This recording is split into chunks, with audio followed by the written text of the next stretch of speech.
So to this vlog is a stool that I'm gonna put underneath my table, my computer table, and I will put my feet in this to raise my feet. So this is a stool underneath my table.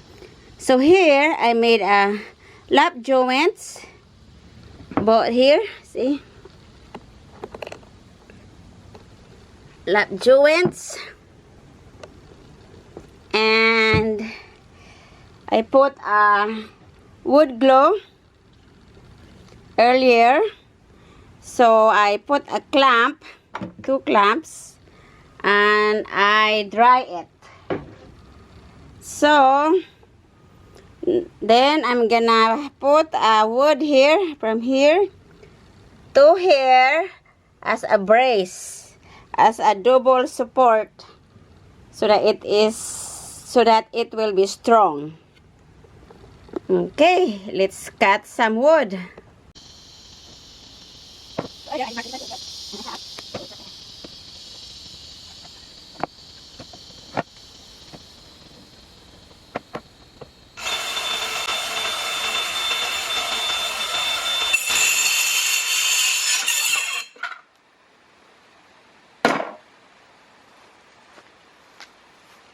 Here you go.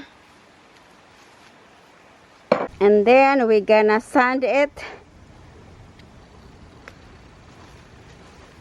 Sand the wood.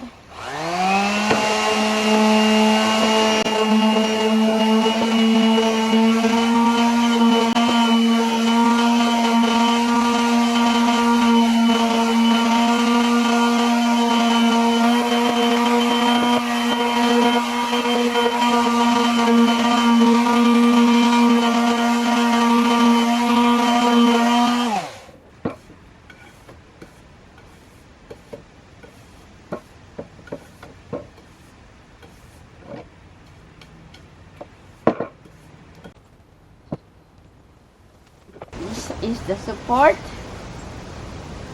here. I'm gonna put a dado, a lap joint here, here, and here.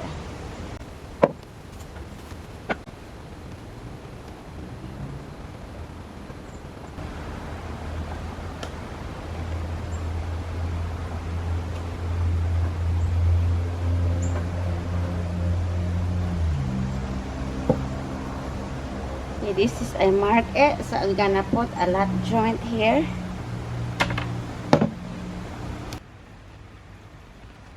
My guide. This is my guide.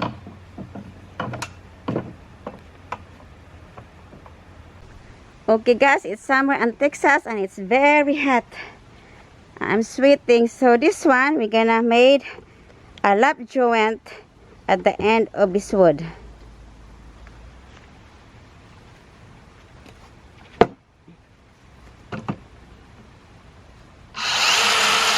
I set the blade to 1/2 inch, and I have a stopper here, a guide.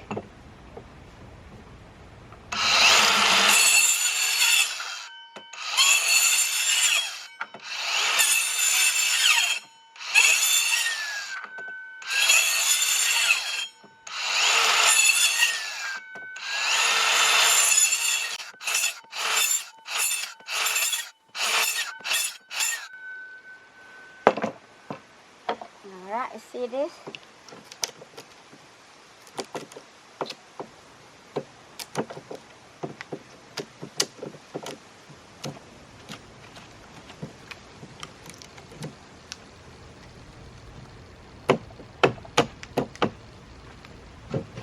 Okay.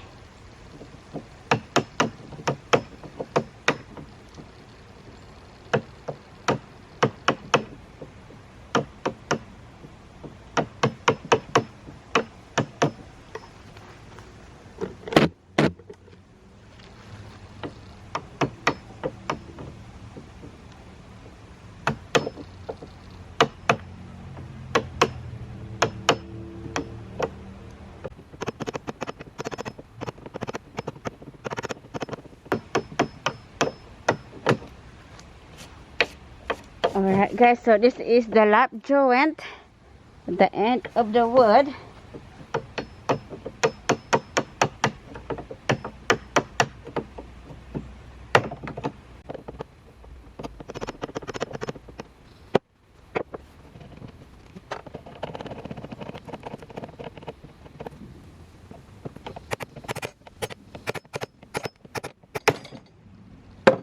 Alright, here we go.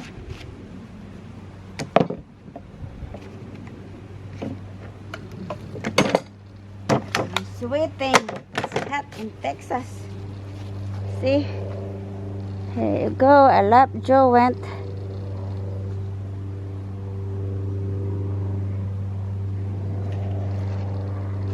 It's not perfect, but that will do it. I'm just gonna put it here. So, like that. Go.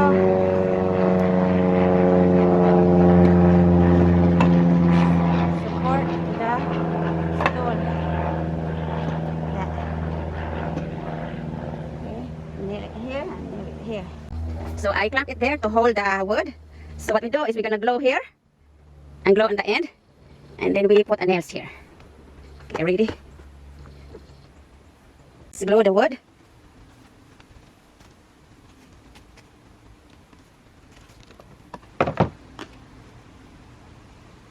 Ah.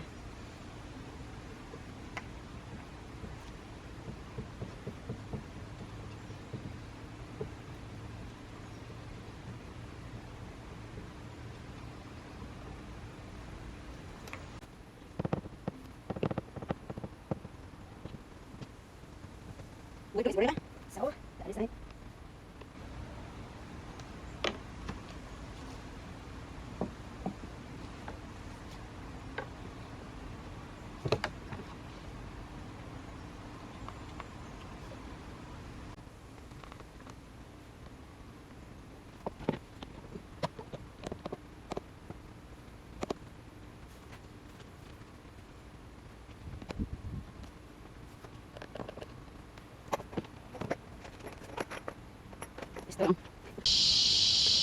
So I have 2 inches of nails here. We're gonna drill the wood first so that it will not crack. Let's do this first.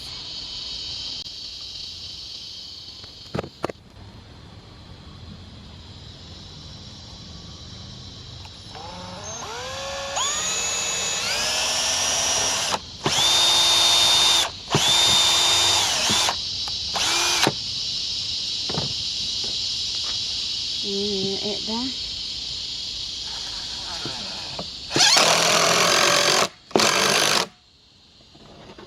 There you go.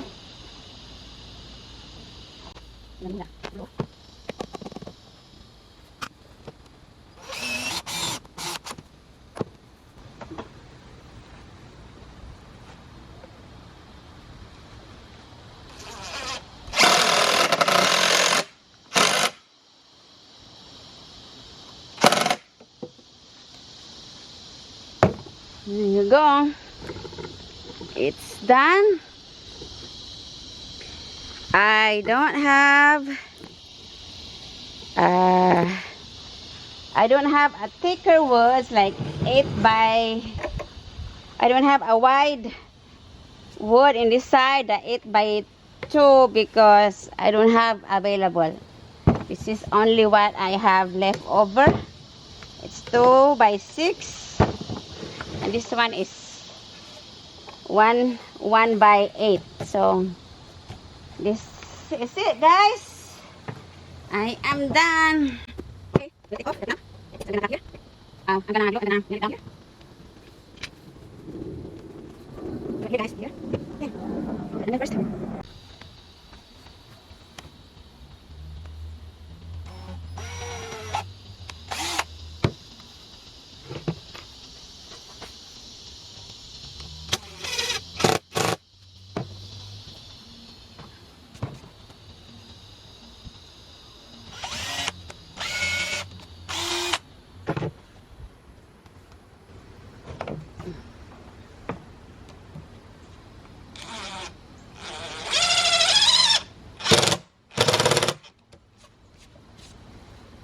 Here you go, guys. The other side.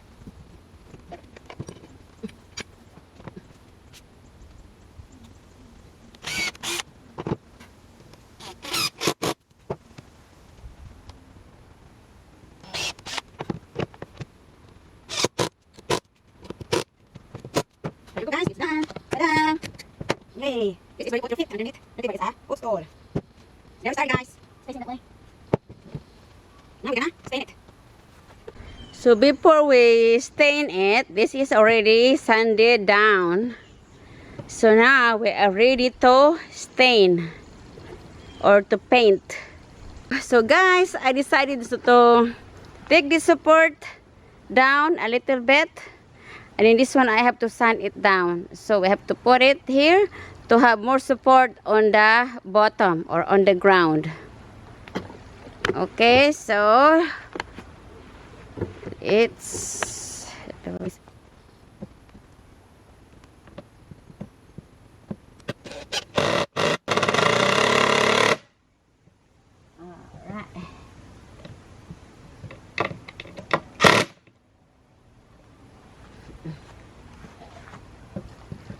So we're gonna sand this down here.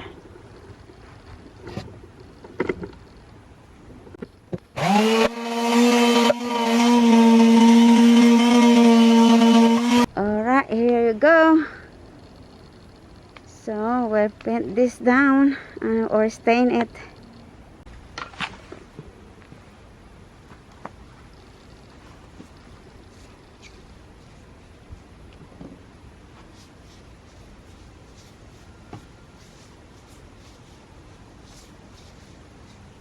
So for this, guys, I use main wax polystains is Mission Oak Satin.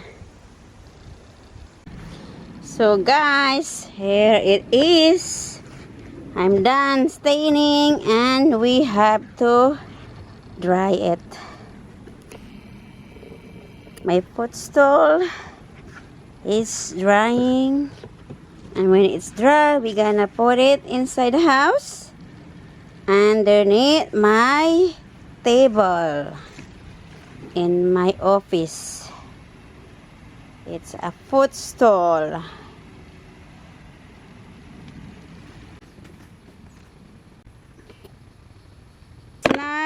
So guys, now that it is dry with that stain, it is time for the final touch. It's called clear satin.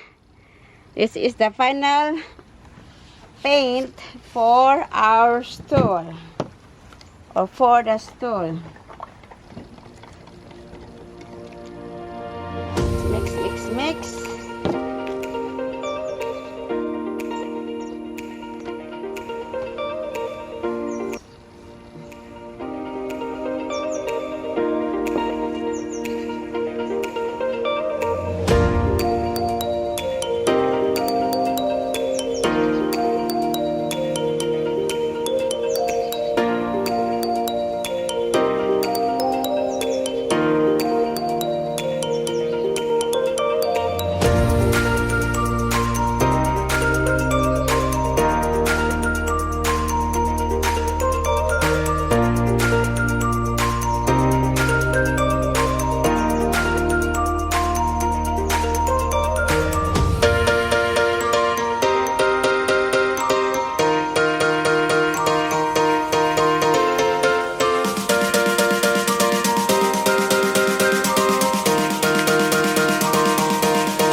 Here it is, guys, my footstool.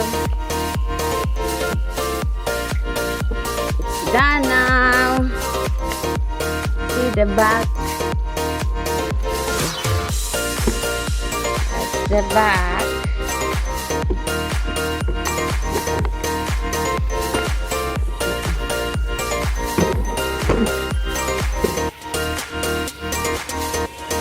The back.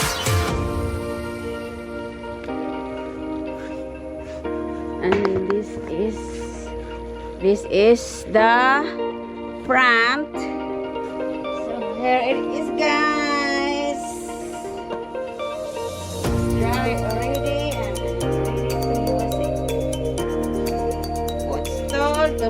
underneath my computer desk.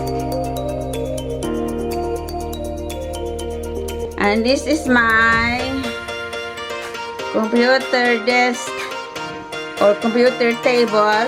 Underneath is my footstool, DIY, do-it-yourself footstool, and it is customized size from here to here. There you go. And my computer right here. Underneath.